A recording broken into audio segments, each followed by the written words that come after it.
I'm so happy you could make it. Why don't you come on in and grab a seat? I'll check your stocks for you. Well, stocks are up, and Tesla is up 4.76%. We'll talk about Tesla a little bit. Get yourself comfortable, grab a beverage. You're going to need it. As I prepare to see all your comments in the optimal way, because we're optimizers, damn it. We're not simplifiers. Boom, boom, boom, boom, boom.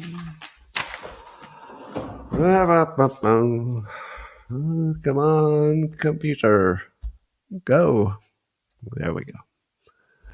All our problems are solved. It's going to be that kind of a day. Good morning, everybody, and welcome to the highlight of human civilization. It's called Coffee with Scott Adams, and you've never had a better time. But if you'd like to take a chance on elevating your experience up to levels that nobody can even understand with their tiny, shiny human brains, all you need for that is a copper, a mug, or a glass, of tankard, shells, or stein, a canteen, jug, or flask, a vessel of any kind. Fill it with your favorite liquid. I like coffee. And join me now for the unparalleled pleasure, the dopamine of the day, the thing that makes everything better is called. That's right, the simultaneous sip. It happens now.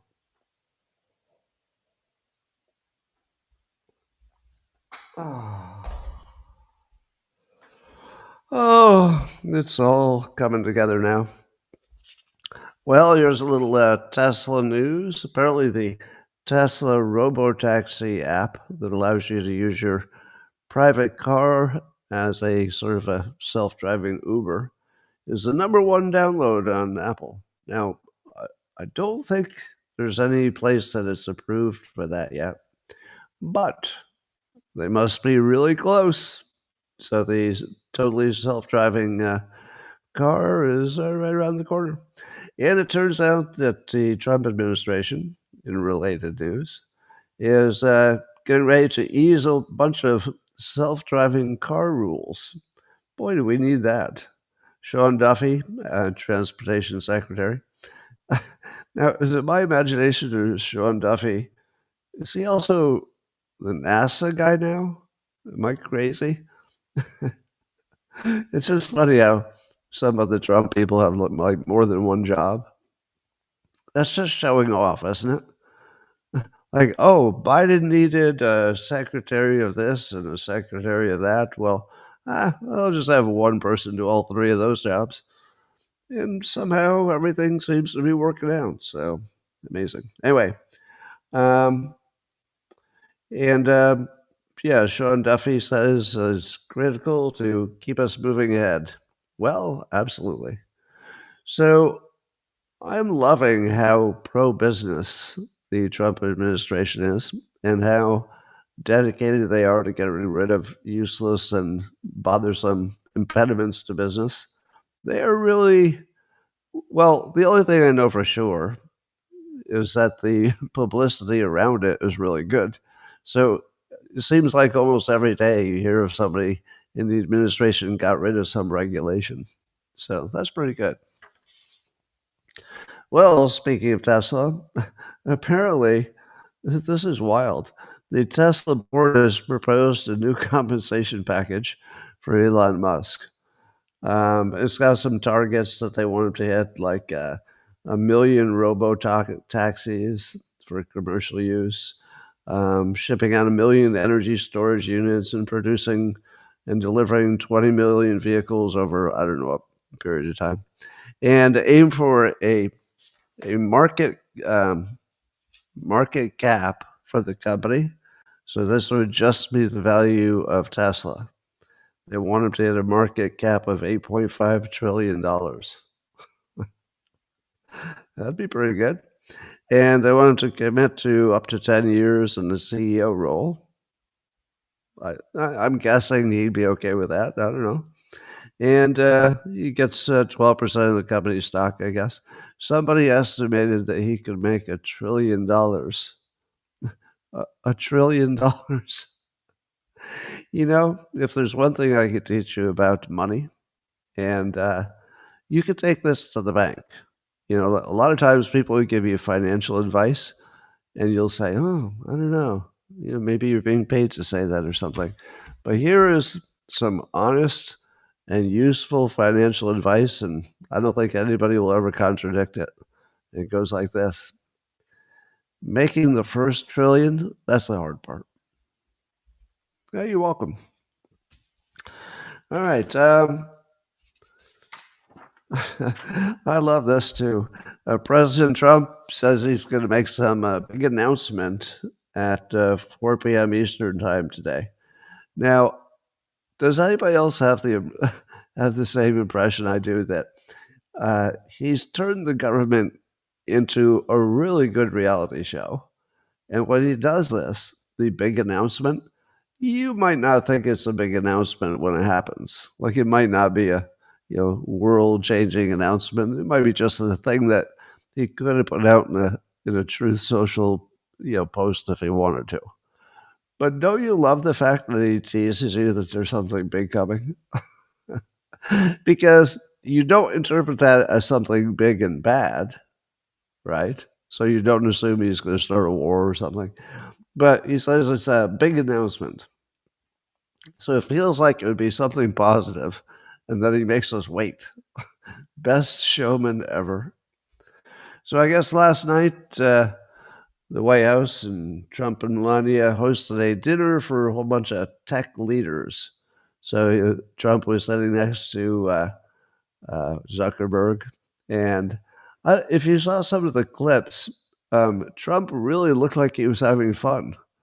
That is the most sort of laughing and smiling I've seen on Trump maybe ever.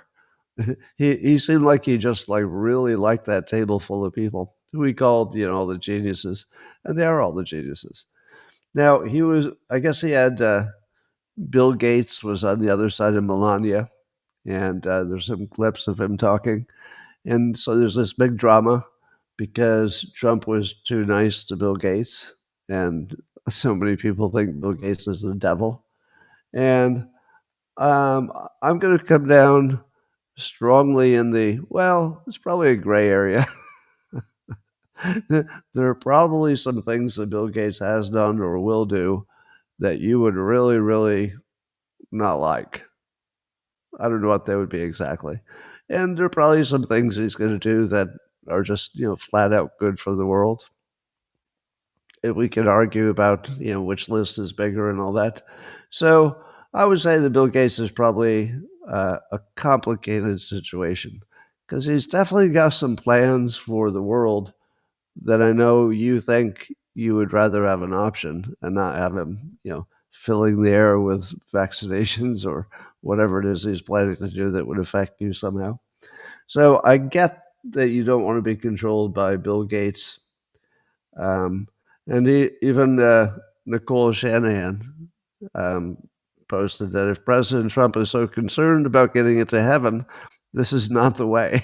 And she was referring to simply listening to Bill Gates talk at dinner. You won't get to heaven just hosting him at the party. So there are a lot of smart people who believe that Bill Gates is some form of the devil incarnate. I assume that that's overblown, but in what ways? I don't know. It just feels like something that couldn't possibly be as bad as people explain it. So my BS detector says there's probably some real things there that you don't like. But I'll bet you there's a bunch of things that we just suspect that aren't exactly what they look like. But certainly anything that he's doing that might end up like a mandate for you, you definitely have a right to not like that. If somebody is running around creating mandates and chemicals in the air or whatever else you don't want to be imposed upon you, I get it. So, who was it? I think Sam Altman was at the meeting and thanked Trump for being. I hope I have the right guy. I think it was Sam Altman. Thanking Trump for being so pro-business, like I was saying. He really is pro-business. I mean, he's doing a great pro-business kind of administration so far. Well, it looks like the White House is going to go ahead. Oh, maybe this will be the big announcement. I don't know. But we already know that they're going to change the Department of Defense to the Department of War. Now, I already told you that I wasn't crazy about that because you get more of whatever words you're focusing on. So I thought, I wonder if this would get us more wars.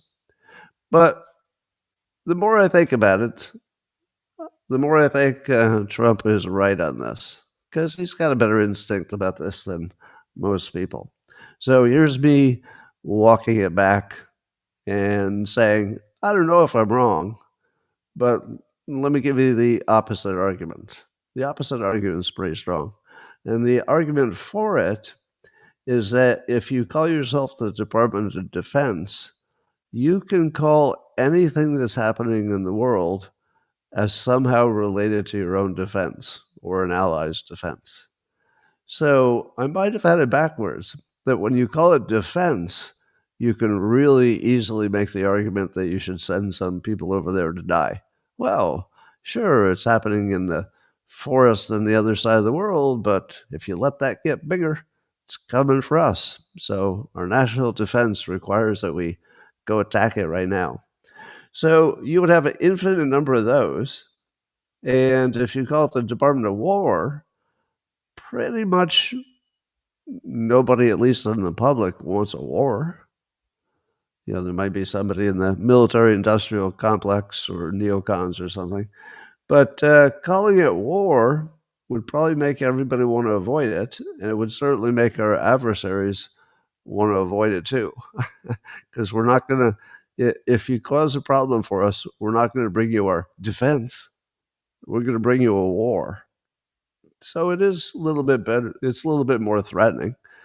I'll give you that. So I'm softening on this, and I will take the L. Department of War might be just right. Maybe we'll see. And it's also likely that it doesn't change anything at all. But I do believe this is the hypnotist training in me that the exact words you use to refer to things, it does change behavior. Maybe in a subtle way, but when you're talking about war, any little subtle movement needs to be thought about carefully. All right, let's check my BS detector. Now, the one thing that I tell you I might be able to do well, I'm sort of a grab bag of things I do well and things I don't do well like everybody else. But one of the things I think I do well, not 100%, because this is not the sort of thing you could be flawless, but I think I'm pretty good at detecting BS. And so, you can grade me on that or judge me yourself. But the other day, there was this story that allegedly the head of the European Union was going into Bulgaria. And the story said that they believe that Russia jammed the GPS in her plane. And so they had to land with maps instead of GPS. And do you remember what I said about that story? I said, there's something wrong with that story. That doesn't really feel like something Russia would do, if there were a way to pin it on them. I mean, they wouldn't do it if they were going to get caught doing it.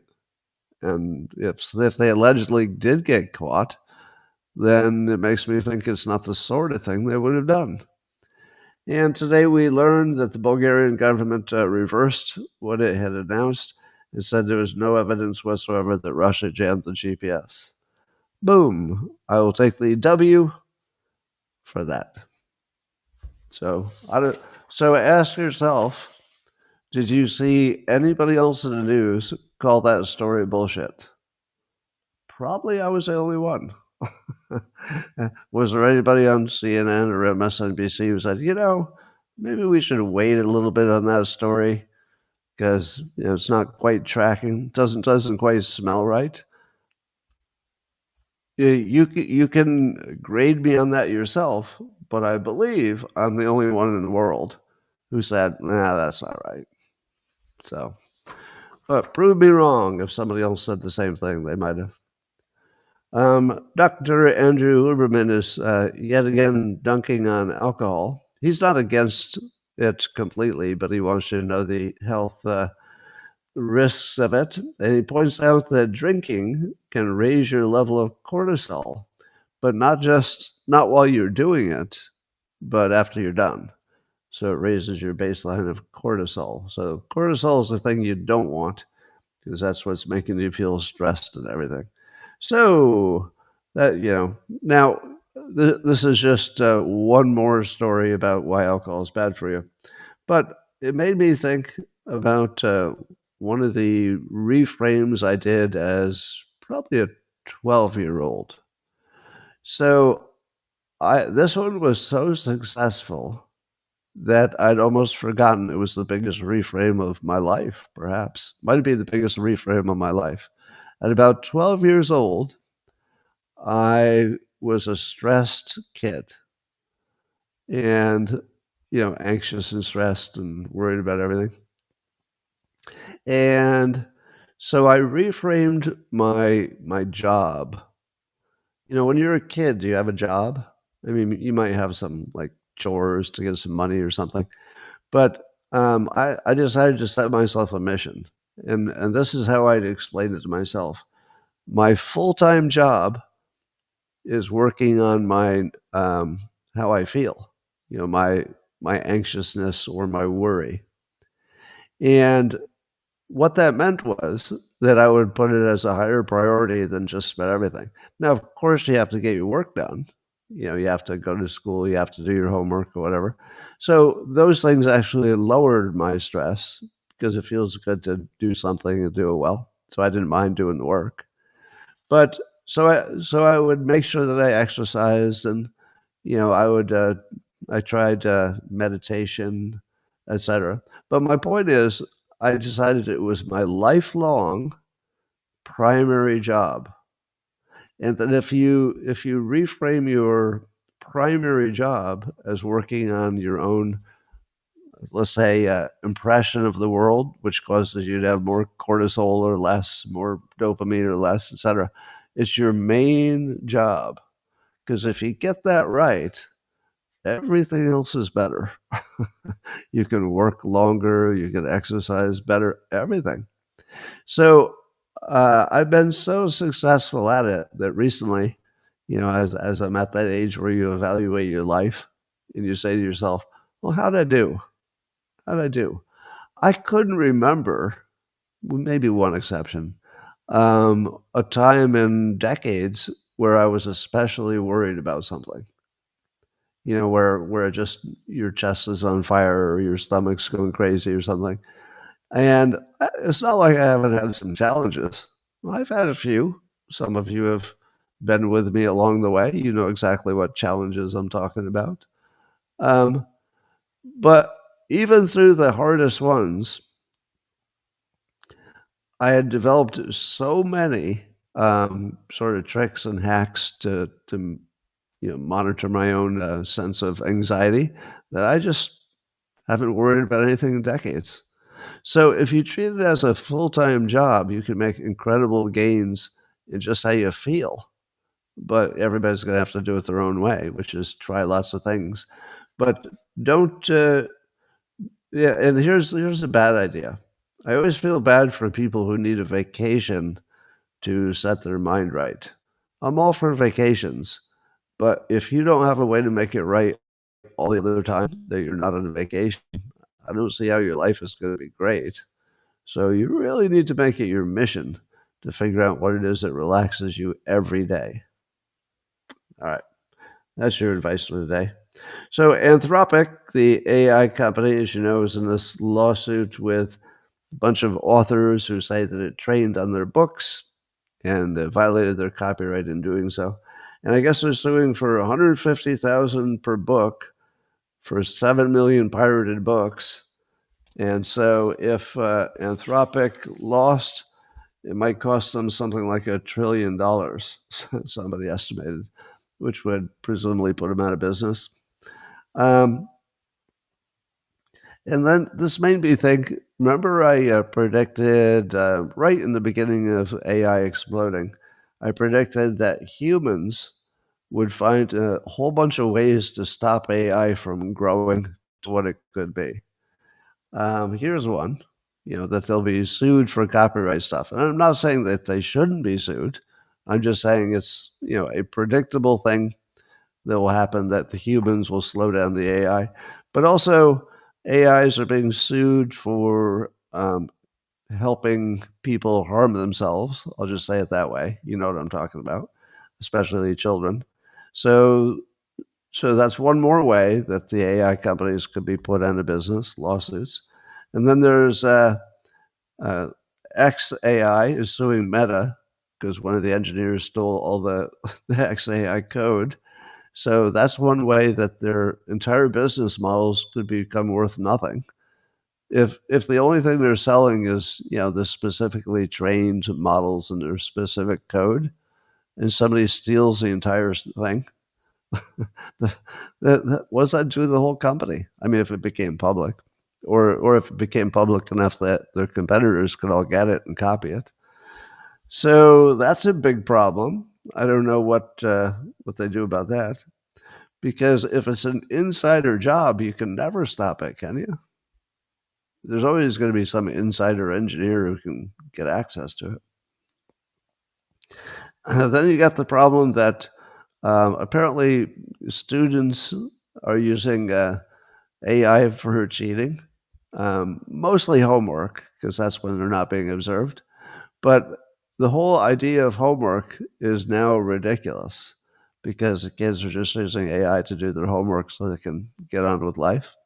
Now, interestingly, that may not be bad, because what might come out of that is that the schools will say, all right, forget about homework, unless they give them homework which requires them to use AI. So they learn how to use AI or something. But I remember several years ago when I had young stepkids in school, there was a big push locally to stop giving, crushing levels of homework to kids every night, which is what they do in the local school system. If you have a school system that is graded as one of the top school systems, there's a really high chance that they're just killing your kid with homework, like just abusive levels of homework.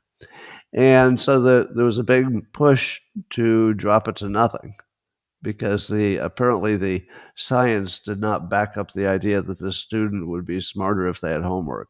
It would just sort of ruin their social life and their family life. So I could see that AI would make it so absurd to give people homework because they're not learning anything. They're just copying down what the AI told them. Then maybe homework will go away. It might. That might be a positive.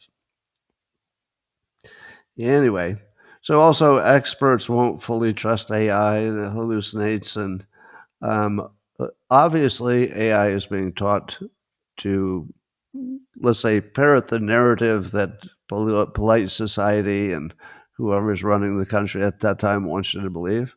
So it won't be totally truth seeking, even though Elon Musk, I believe he genuinely wants to make it maximally truth seeking, but it can't be, right? It would be too destructive to civilization if we were too honest. So, there's some topics where maybe it'll be a little bit, well, some people say this and some people say that. And there's also the thought that maybe the LLMs have plateaued. They're not getting that much better, but we'll see. Maybe Elon will prove me wrong by taking Grok to the level that nobody ever understood was possible. Um, well, speaking of Anthropic, the AI company, it's going to stop selling its AI services to anything that's majority Chinese owned. So apparently, if they're just customers for the AI, they can sort of use it for banned, military things in China. So I'm kind of surprised it took this long to figure out that if they just signed up for the service and paid for it like everybody else, that they would therefore have access to the the very best AI that they wouldn't have to invent. They could just say, "So, you're selling subscriptions to your API?" Yeah. All right, we'll take that and hook it up to our missiles or whatever the hell they're doing, using it on their using it to run their drone swarm someday. I don't know what they were doing with it. But here's a question I ask, um, and this is another micro lesson. So I give micro lessons. I've taken kind of a pause, but I need to get back to it on the subscription service Locals. But I'm going to give you all one right now. One of the most useful things you can do, besides have all the answers, is to know what questions you should always ask. If you know what questions to ask, you have sort of a superpower. And one of the best questions, the one I recommend, is what if I'm wrong about everything? Or the other version of that is, what if it's exactly the opposite of that? Now, as a cartoonist, that's also part of my job. You know, if I look at a normal situation, I'll go, okay, what if it worked out exactly the opposite? Or what if the doctor character in my comic, instead of having a good bedside manner, what if he's actually a serial killer? You know, it's whatever's the opposite. So I'm sort of tuned to the question, what if it's exactly the opposite of that? And that allows you to, I think it protects you from cognitive dissonance. If you were to find out someday that it was exactly the opposite of what you believed all your life, that you would at least have the comfort of knowing that you had asked it, meaning that you had suspected. Maybe it's the opposite. And I think that every time I hear about China being behind us in AI, oh, they'll never catch up to our AI. Really? What if it's exactly the opposite? What if China was smart enough to develop their best AI in total secret and not reveal it as like a free app? How would we really know? Would we really know if AI was behind us and if China was behind us in AI? We would not know. So if someday we find out that AI really had, or China really had a secret AI thing that was just like, you know, Iran's underground bunkers, and it was just really massive, and they had better AI, they were just hiding the good stuff. I wouldn't be surprised. All right, TechCrunch has a story about Mark Zuckerberg is suing Mark Zuckerberg. So it turns out that there are at least two Mark Zuckerbergs. One is a lawyer, and every time he uses Facebook to advertise his legal practice, Facebook's bots spotted as a fake page because it's Mark Zuckerberg, so they think it's a parody, and so they delete his account or they block him. So for years, for years he's been getting blocked because they think he's a joker, and now he's just going to sue him. Oh, Gary the cat coming in to say hi. And now your day is complete. That's what you wanted. All right. Get your tail out of my mouth. Yeah. All right. So there's a new story about a top aide to a Newark mayor who just pled guilty to a corruption scheme for it's a pay to play thing. He got 20 years in prison. Now, pay to play means that you would give contracts to preferred people and do favors in return for bribes and stuff. So I will say again what I always say with these corruption stories. I believe that all government is just designed for maximum corruption. Because if you've got some one or two people who can control what favors are doled out, there's really no way to control that people will find some indirect or clever way to pay them for it. And so over time, it's going to attract the people who have figured out how to monetize the office. So other people will say, well, I have lots of capabilities, so I'll just go into some, honest job. But the people who decide to work in government and put their whole life into government, I feel like they would only do it if they had some ill intent. It just feels like that. It's like maybe 80% of the people go into government are thinking, well, once I get that cushy job in the Senate, uh, my net worth is going to zoom. So we need some kind of mechanism so that the elected officials, especially at the state level and below, uh, are at least fully transparent about where all the contracts are being given and the favors and stuff. I don't know. We need a better system. We have a system that guarantees, by its design, that eventually all the cities and the states will be criminal enterprises. It's designed that way. There's no other way it could go because it's just follow the money. If people can easily and almost never get caught, I would imagine, do all these favors and stuff, eh, there's no way it's going to go the other way. People are going to take the free money. Well, Breitbart News, Sean Moran is talking about an exclusive poll, doing a matchup. Let's see, who did this poll? Exclusively obtained by Breitbart. It's a Plymouth Union Public Research poll, and it looked at J.D. Vance running against Gavin Newsom for president in 2028, and it found that in the battleground states, that JD would win conclusively, but only by like 51 to 49. Now, does that shock you and make you mad that there's even any possibility that Newsom would be just like a couple of points behind JD Vance running for president in 2028? I mean, I don't think they're even anywhere on the same level. I believe you could put absolutely anyone in that poll, and the Democrats would say, "Yeah, give me the Democrat," and the Republicans would say, "Give me the Republican," and that's all it is. And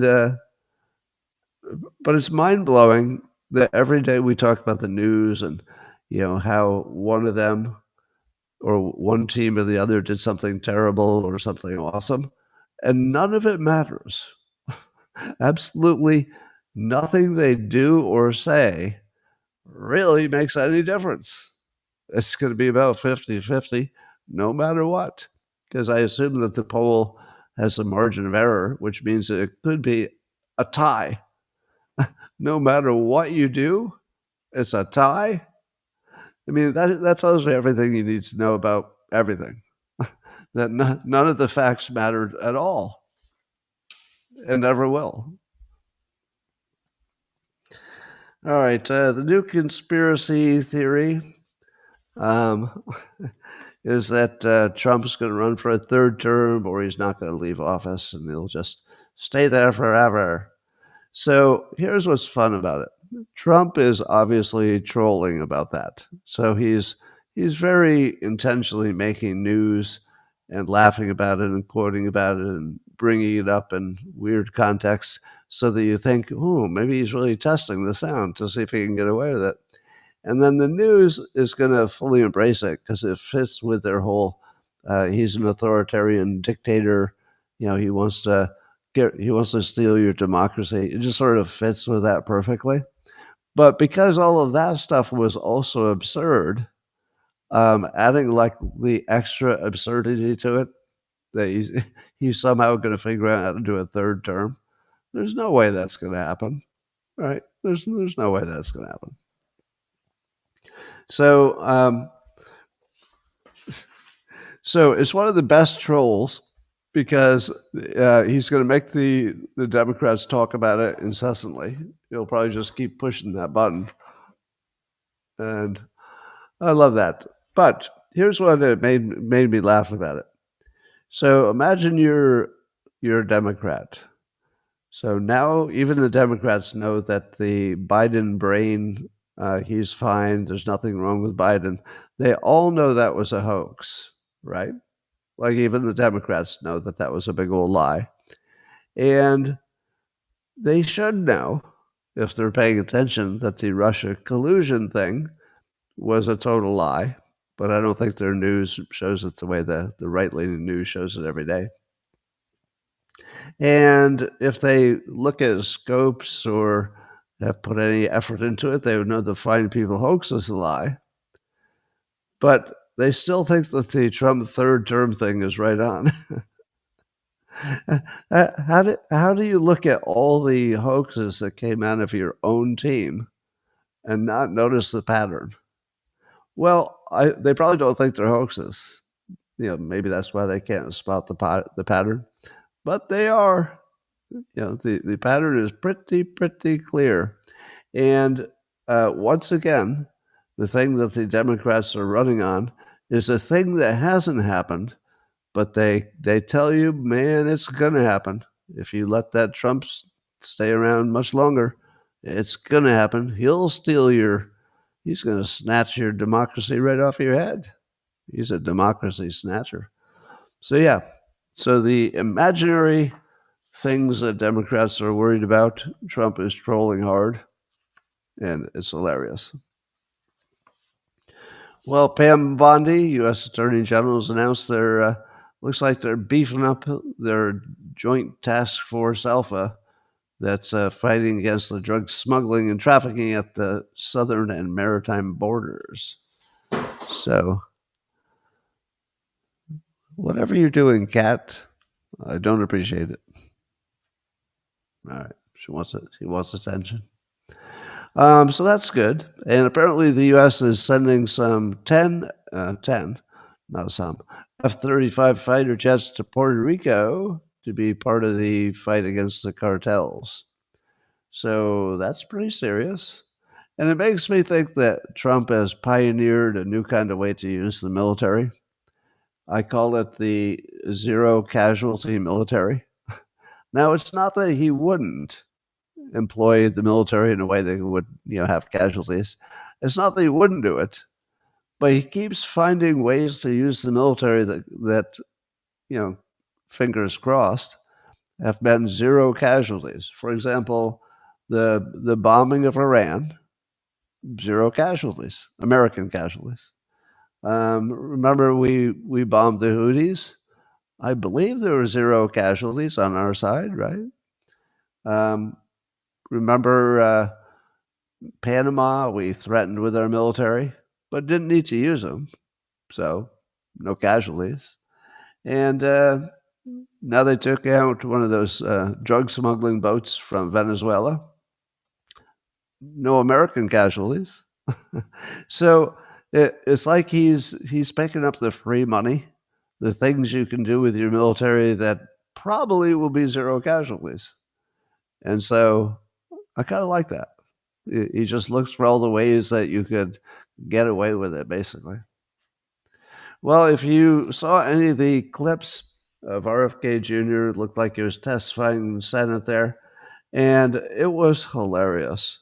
The Democrats were so batshit crazy, and it was like the craziest among them, like Bernie Sanders and Pocahontas, Elizabeth Warren. So it's the ones who sort of act a little bit crazy naturally. But here's what's funny about it. The whole thing looked like a Saturday Night Live parody of Democrats. It looked like a parody of Democrats. And the reason it looked like a parody is that they were so over the top because there's a set of circumstances that guaranteed they would look ridiculous. Number one, they've decided that they have to fight, right? They have to fight. So they have to shout down Kennedy whenever he's answering a question. So the main thing they wanted to do is prevent him from talking and use their angry question asking as the only thing anybody remembered. But they had to shut up Kennedy every time he tried to respond, because when he responds, he sounds completely reasonable. So what that meant is that they had to interrupt him before they had concocted something smart to say, and they were not clever enough to be both interrupters and to say a smart thing with the interruption. So what happened was their interruptions, which was the main thing. The main thing was to interrupt to prevent him from speaking. So it didn't matter what they said, they just had to say something. And it looked like several times they didn't have anything smart to say and probably knew it. So they just said something. So you have to watch it and then ask yourself how many times they interrupted and they just said like word salad. And Kennedy was saying stuff like, "You're just babbling now. You're talking nonsense." And it was true. They were talking nonsense because if they didn't interrupt him, he would say completely reasonable things. And they've tried to create this hoax that Kennedy is the only person in the country who doesn't like science and wouldn't use it if he had it. The only one. I dare you to go out in the street and say, we're just wondering if you were in charge of these big decisions at the CDC, et cetera. Do you think that science should be used to make the decisions? How many people in the United States would say, "Oh no, don't use the science"? None. None. Well, 100% of all living humans believe that if you have science that can be depended on, you should use it for these decisions. But somehow, the Democrats have convinced their idiot base that he's the only one. And that Trump appointed the only person who doesn't believe in science. Now, I will acknowledge that he may have gotten some things wrong in his, pre-government work. He may have gotten some things wrong. Who doesn't get some things wrong? But in his current job, he's completely committed to using science, and he says that the science we have isn't good enough, and he shows his work. I mean, he can tell you, okay, did they or did they not do a randomized controlled trial? Did they? If they didn't, then all he's saying is we need to do that. Did they prove that this or that is safe for children? Did they? I mean, you show us. Where's the study that says you prove that was safe? So all he's really doing is having a completely transparent and public conversation about, do we have enough science for these things that we're pushing on people? And they try to confuse the public by dropping mandates from making it unavailable. He's not making anything unavailable yet, as far as I know. So, do you believe that there's any scenario in which Kennedy alone would say, well, I've seen some secret data, and so I'm going to ban this vaccination or this or that?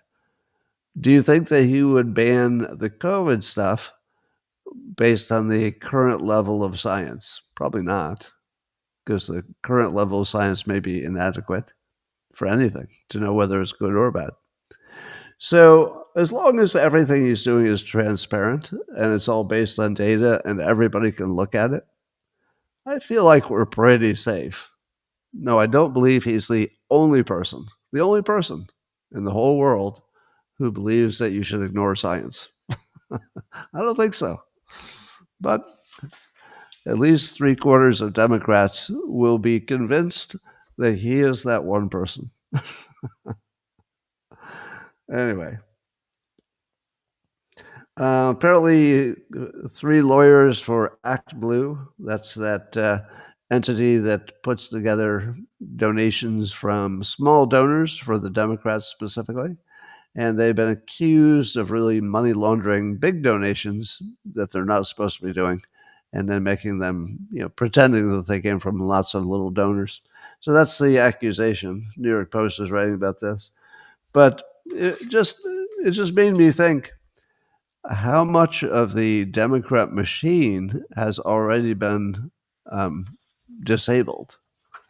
Remember when Zuckerberg spent the $400 million, but now Zuckerberg is sitting next to Trump and he's not really doing that stuff in the election? That's a pretty big deal. $400 million. Act Blue, if it's true that they had some bad behavior, they might not be able to do what they've done in the past. whether it was legal or illegal, they might be crippled. So Act Blue might be taken out of the game partially. The fact that USAID and all the NGOs, we now know that game where they're really ways to fund the Democrats. I'm assuming that Marco Rubio and the administration are finding ways to starve the Democrat candidates anyway from making money through those NGOs. Then, of course, Trump's looking at the voter rolls, and Tom Fenton was talking about this, cleaning up the voter rolls in the problem states, and if Trump gets away with making federal IDs necessary, I guess it would be federal IDs necessary to vote in federal elections. I think he wants something like that. And if he bans the mail-in votes, and maybe even bans electronic voting machines, if you assume that he got away with all of that, and then also the Republicans put massive lawyers at every polling place so that they can monitor for, stuff, what would happen if we got an unusual result again, where something looked like it didn't make any sense, sort of like the 2020 election did, where there was that big Zoom for Biden votes that didn't seem to have a legitimate explanation. I don't know. Do you think that the Republicans have such a clamp on this now that the Democrats shouldn't be able to win any federal election? I mean, these things, of course, change in a heartbeat, so anything can reverse. But it does seem to me like the Trump administration is putting a full court press, or trying, to figure out all the ways that cheating could happen and get rid of them. But while we don't know if was there any like major real cheating involved with most of those things, so we don't know. We don't know. So Trump again, in his ongoing move to change regulations when they get in the way, they're going to reclassify military drones so that they don't fall under the missile category, because there's some restrictions on that. So they can sell drones to other allied countries like Saudi Arabia, these Reaper drones. So, I mean, it's a smaller story, but do you believe that the Biden administration would have done that? Just drop that regulation because it's outdated and do it fairly rapidly. So there's something about the speed that the Trump administration is doing stuff, just ordinary stuff like that. It just looks like a whole different speed for a government to do stuff. According to Futurism, there's a AI startup that wants to put a camera basically everywhere in public. What I didn't understand, and I thought it'd be a really good idea if it were possible, and by good idea, I mean you won't like it ethically or morally or lifestyle wise. You won't like anything about it, but as a business model, it would be good for somebody. And that would be if you could get access to everybody's security cameras, then when there's a problem, instead of having to go to every person, all right, can you show us your security from the front of your store? If there was some way that like all of those would be on a network for everybody's benefit, because they would be cameras facing public places. So there's a company that's trying to have cameras everywhere that they can see you, basically watch a bad guy from beginning to end wherever they go. And I don't know if they're using existing cameras or it has to be one of their cameras. So that wasn't really in the story, weirdly. But the general idea that there will be cameras everywhere because of crime. I predicted in the mid-90s in my book, The Dilbert Future, that there would be cameras everywhere. And I'm going to double down on one part of the prediction that hasn't happened, but I think it will. I believe there will be cameras in almost every private space, let's say indoor space. except for maybe bathrooms, maybe bedrooms, but like living rooms and kitchens and stuff. I believe that every house will end up having a camera. Maybe it'll be built into light bulbs or something, and but it will be deeply encrypted so that even the government can't get in it. And the one and only way anybody could penetrate it is if there's a court order, uh, and then some kind of password is revealed or whatever. So that way, the homeowner would never give up their privacy unless, let's say, there was a house invasion and they wanted to give up their privacy to show the criminals. And then they get a court order and then it get opened up. So my prediction is that somebody's going to find a way, and I'm not saying this is good. I'm not saying you should like it.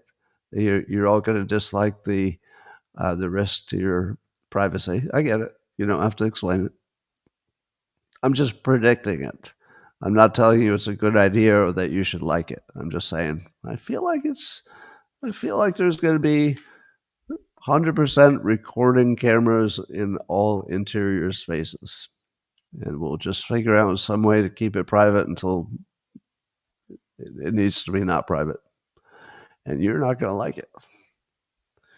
Well, there's yet another story. How many of these have you heard of scientists trying to turn some living organic thing into a processor? And the story is always the same, that organic things could possibly, process things faster than digital things. And, it might be the future, blah, blah, blah. So here's another one that they're trying to turn bacteria into digital processors. And every time I see this kind of story, I say to myself, I feel like this will never work. As soon as you put in organic parts, they become unpredictable and they die. They don't live forever. I mean, is it my imagination or is it sort of obvious that you can never have a sturdy commercial application of an organic computer? Doesn't it seem like a total waste of time? And even if you made one and it worked, it'd be like a year before the silicon version with lasers or whatever was faster. So these stories just seem dumb to me. Well, here's another what's going on with China's story. You know that they were making electric cars like crazy, and they were subsidizing their electric car business, and they were even selling more electric cars, I think in China anyway, with a Chinese company, even more than Tesla in China.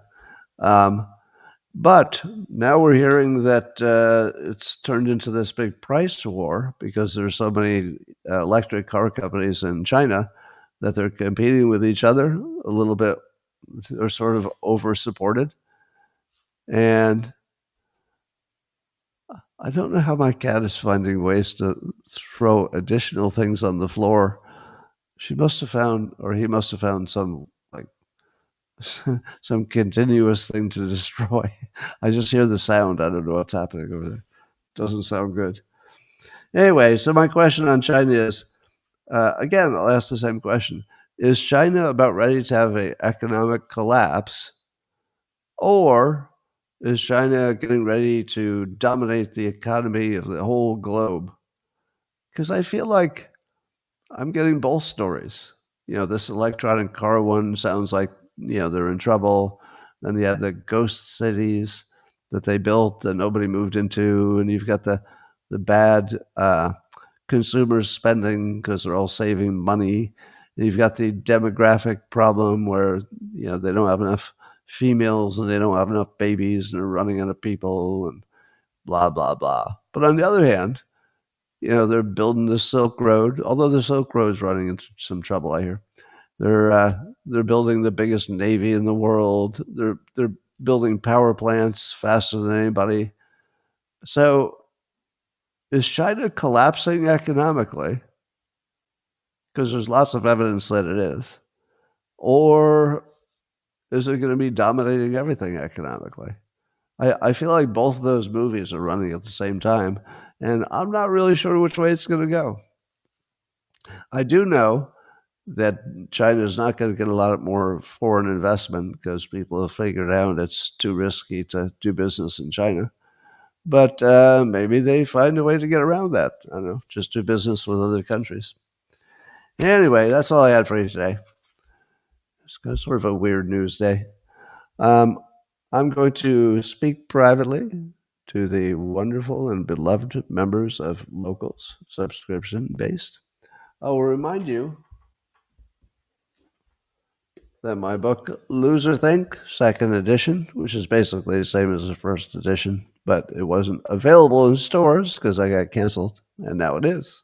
So it's only available on Amazon, though. Amazon's the only place you can get it. What I didn't ever explain to you, which I should have, is that Loser Think is sort of a companion to Win Bigly. So Win Bigly teaches you how to learn how to persuade through the story of how Trump does it. But Loser Think is about how to not persuade, but you think you are. So it's basically the wrong way to think about things that would be unpersuasive. So you need two things. You need to know how to be persuasive, but you should also learn how to avoid arguments that are unpersuasive and to figure out what the persuasive version of those is. So that's what Loser Think will teach you. People seem to like it. That's the only reason I made it available, is people said they really liked it. If they hadn't, I wouldn't have bothered. All right. Locals coming at you privately in 30 seconds. The rest of you, hope to see you tomorrow, same time, same place.